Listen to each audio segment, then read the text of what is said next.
The Blaze Radio Network. On demand. Glenn Beck. The Blaze Radio Network. One of the things that has been really remarkable to me this year is our fascination on space. From Elon Musk and what he is doing to go to Mars. And last Friday, we sent something up for the International Space Station, and we used Elon Musk's SpaceX. And to watch that thing launch, and within, I think, 10 minutes, the booster rocket was back landing on the launch pad. It was absolutely phenomenal. There's something else that's going on, and that is what the New York Times released this last week, which was, are we alone? And the money that the government has spent looking at UFOs. And one of the guys who is a career intelligence officer, he worked with the U.S. Army, the Department of Defense, the National Counterintelligence, Director of the National Intelligence. He was a special agent in charge, blah, blah, blah. He has been around this. Now he is with To the Stars Academy and the Director of Global Security, Luis Elizondo. Hello, Luis. How are you, sir? Good, Mr. Beck. How are you, sir? Very good. So I would tell you to call me Glenn, but you're a career military man, so I have a feeling it's going to remain Mr. Beck. Luis, old habits are hard to break. Sorry. I know. Thank you for your service, by the way. Tell me,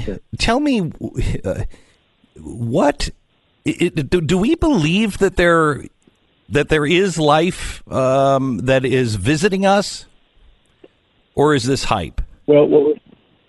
Well, when you say we, let me clarify, at least just from my perspective, because I certainly can't speak on behalf of every American. Yeah. I certainly wouldn't pretend to. And as far as speaking for the department, it's been about 2 months now since I've been out of the Department of Defense, so I certainly can't speak on behalf of the department. But what I can do is speak on behalf of myself, and I think on behalf of my colleagues that work this particular portfolio.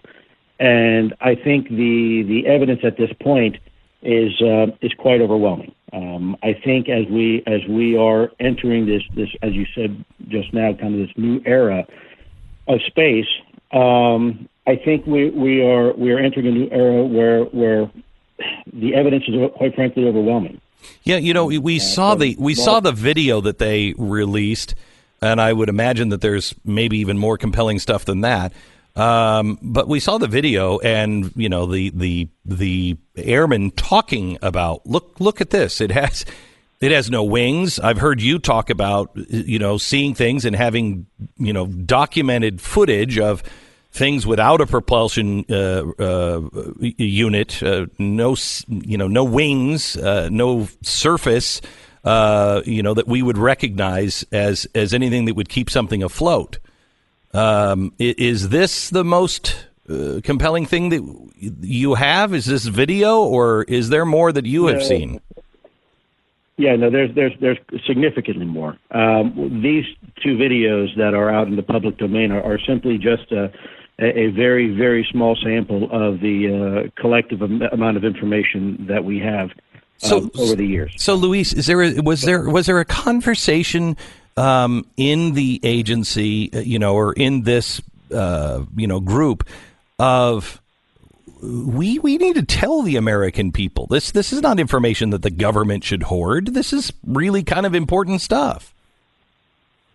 Well, I think that's a fantastic observation. In my perspective, it may be a little bit more selfish, and that was I needed to be able to tell the most senior levels of DoD leadership. Please keep in mind that as a former soldier and an employee of DoD, my loyalty is first and foremost to the American people. Second is to the Department of Defense, and third is to the Secretary of Defense. In this particular case, I think we're in a situation where this country has never had a better Secretary of Defense, in my opinion. And yes, I'm a little biased, but I think I can say that because I served with the man and have seen him in combat situations. So my loyalty to the boss is paramount. And when you are in an organization a department where silos and stovepipes restrict the ability to give the top commander the information he or she may need to make critical decisions. Regardless of resources, we have an obligation to make sure that we have that ability. So what kind of decision would they would somebody in the Defense Department need to know this information? I mean, have you seen hostility or what? Well, I'll get to that piece in a second, and the answer, in short, is we haven't seen any overt hostility. But keep in mind, in DoD, we are a national security organization, and so I don't want to say we get paid to be paranoid, but we definitely get paid to make sure things aren't a threat. Yes. So if we're not sure it's not a threat, then we have to presume it could be a threat. Not that it is, but it could be. Yeah. And so we need to understand how these things work. And from my perspective, our secretary is a guy who likes more information, not less. And I think the issue really being stigma within the department. Secretary Mattis inherited a wonderful department, but a department, no less, that over 70 years has developed some silos and stovepipes. And the things that DoD does very well, obviously, looking at defined threats such as terrorism and potential nuclear weapons and chemical weapons and proliferation of issue du jour.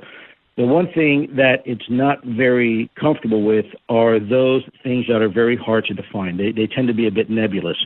Things that we say, look, we don't know what it is, we don't know how it works, and we're not sure we can do anything to stop it. What's the most amazing? Go ahead.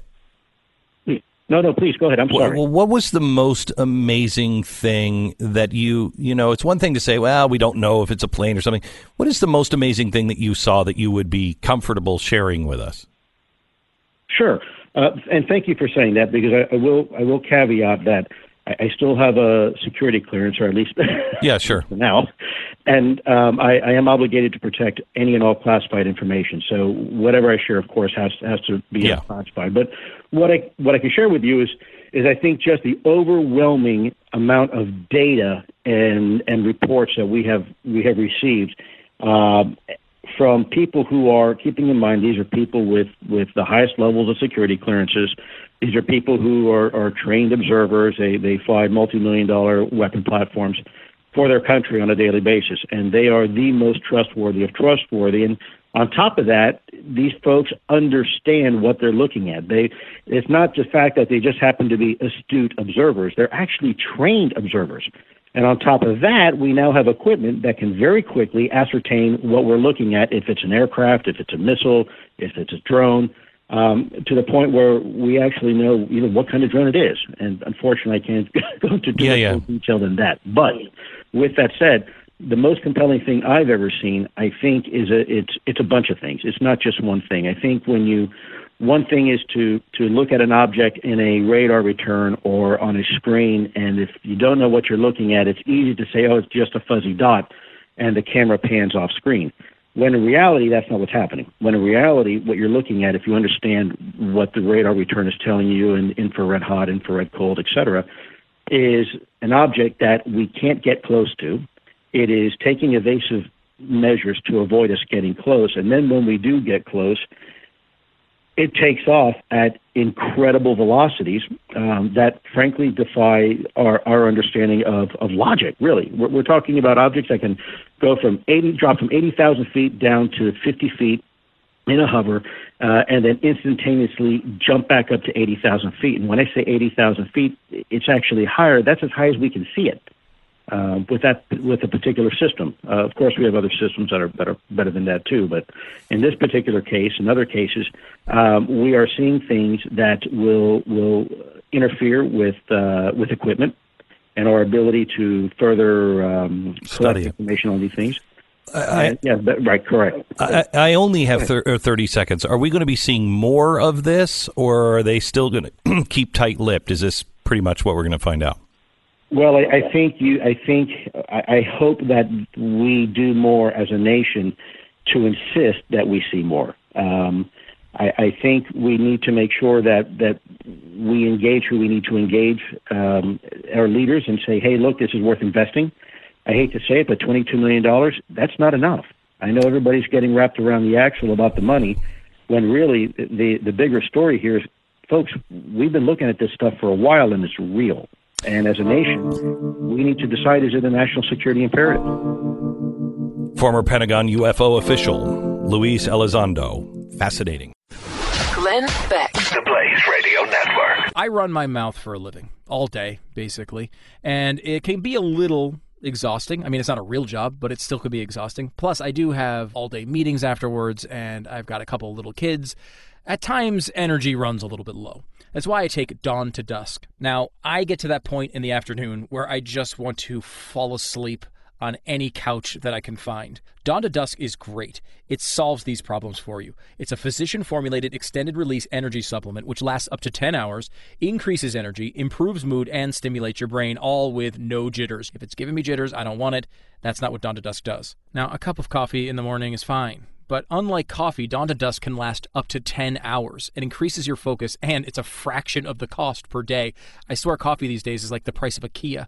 Dawn to Dusk is the product, Brickhouse Nutrition is the company, and it's brickhousestew.com. Right now, get 15% off a 1-month supply, but only when you use offer code STEW at checkout. That's brickhousestew.com.